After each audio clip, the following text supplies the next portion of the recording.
Now, as the West Asian conflict shows no signs of slowing down or de-escalating, Iran earlier this week chose a new supreme leader. The son of the late Ayatollah Ali Khamenei, Mojtaba Khamenei, has now taken on the reins, and he's been chosen for this role. And now he has made his first statement. However, there is still no public appearance coming from him.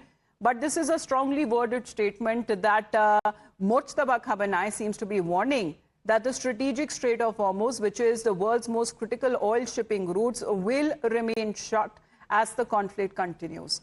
He's also signaled that the attacks in the region are far from over, saying that the strikes on the Gulf states could continue and urging countries in the region to clearly state their position when it comes to Iran.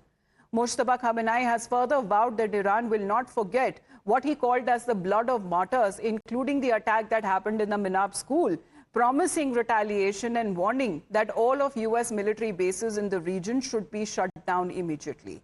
Taking aim at Washington, the Iranian leader also dismissed America's claims of bringing stability to the region and calling them nothing more than a lie. Well, that has been this latest statement that has now come in. However, there is still no public appearance when it comes to the leadership from both Israel and the U.S. believe that he may be alive or reportedly wounded as well, but he very much is now on the next hit list when it comes to U.S. and Israel. Now, in the meantime, let's also take a look as far as this fresh claim that is now coming in from Iran against the U.S.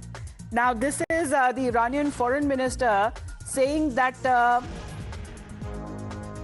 they proposed no nukes, but the U.S. officials, however, dismissed the claim. The Iranian foreign minister claims that Tehran proposed to ensure that there were no nuclear weapons, but U.S. officials, however, seems to have dismissed this very idea. Now, as far as on part of the U.S. is concerned, they're completely obliterated when it comes to the nuke facilities of Iran when the 12th-day conflict happened in June 2025. And this time, their latest objective is striking drone stockpiles and also missile launchers there.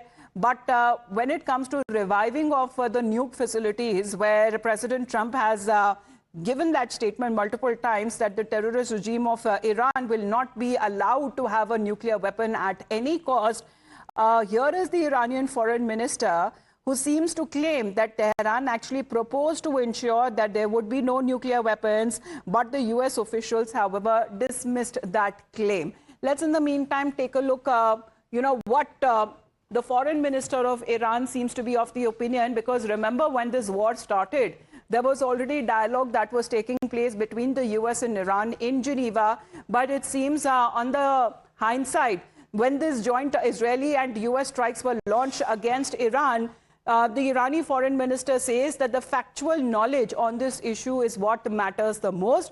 Case 1, Iran's proposal to ensure no nuclear weapons was dismissed because U.S. counterparts didn't grasp the technical details. He said that we were ready for the no nuclear weapons. Case 2, according to the foreign minister of Iran, he says that Americans won't make money from the surging oil prices and tariffs. They enrich corporations and they crush households. So he seems to be now responding to what President Trump seems to be saying, that, it is making America rich and great again, as far as when it comes to American position, when it comes to producing oil is also concerned. And after the Venezuela takeover, Srinjoy, good morning. This seems to be the counter that is now coming in from Iran. Iran says that we were ready with the proposal of having no nuclear weapons, but you didn't take us seriously.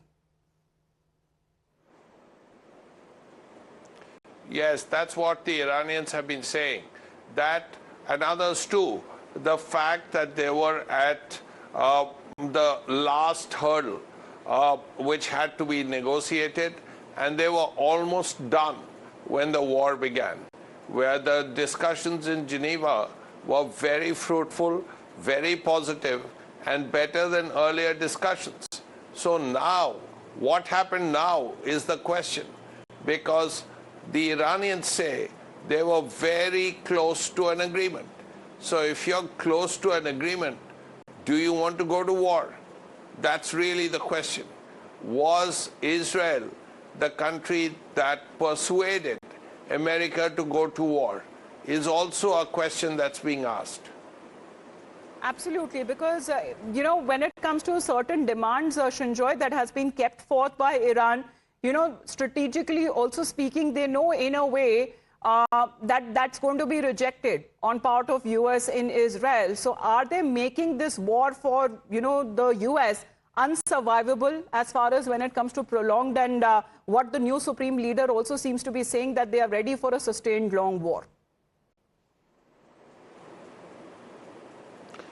They can say they are ready for a sustained war, but war with what?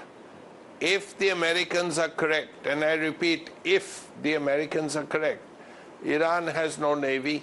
It's all at the bottom of the sea, the Persian Gulf. Iran has no air force. Very importantly, its air defense, that is its radars and surface-to-air missiles, have been reduced to virtually nothing. So the Americans and the Israelis have full air superiority. So what does Iran have left? Iran has some of its missiles, its surface-to-surface missiles, which it is using very effectively to hit countries, kingdoms in the Gulf states, and also Iran, Israel and other countries. And it has drones. Now that's all it has. And that seems to be the next objective of Operation Epic Fury on part of the military command on the US military, which has released another video there. But both sides have been claiming that the worst is yet to come. Please do stay on with us, Shinjoy, because mocking the new Iranian supreme leader is the Israeli Prime Minister Benjamin Netanyahu, saying that he cannot make a public appearance, saying that they are also working on creating conditions for the Iranian people to expel this brutal regime, as Netanyahu says, that they eliminated the old tyrant and the new tyrant is also the puppet of the Revolutionary Guards, and he cannot show his face in public. Well, this statement is coming at a time where there has been still no public appearance on part of the new Iranian supreme leader. There were earlier reports that he may have been injured or wounded. However, this is a claim that has been dismissed by the Iranian side. תוך זמן קצר חיסלנו את הצורר חמינאי וגם בכירים רבים במשטר הטרור. חיסלנו את הרודן הישן והרודן החדש, מוג'טבה, הבובה של משמרות המהפכה, הוא אינו יכול להראות את פניו בציבור. All right. So we've already seen on part of the IDF with the cutout of Mojtaba Khamenei, they seem to be claiming that, he can run, but he cannot hide. Clearly suggesting that next on the list, as far as the line of succession is concerned, is Mojtaba Khamenei. And according to the Iranian side, he's been kept in a safe place and is currently well.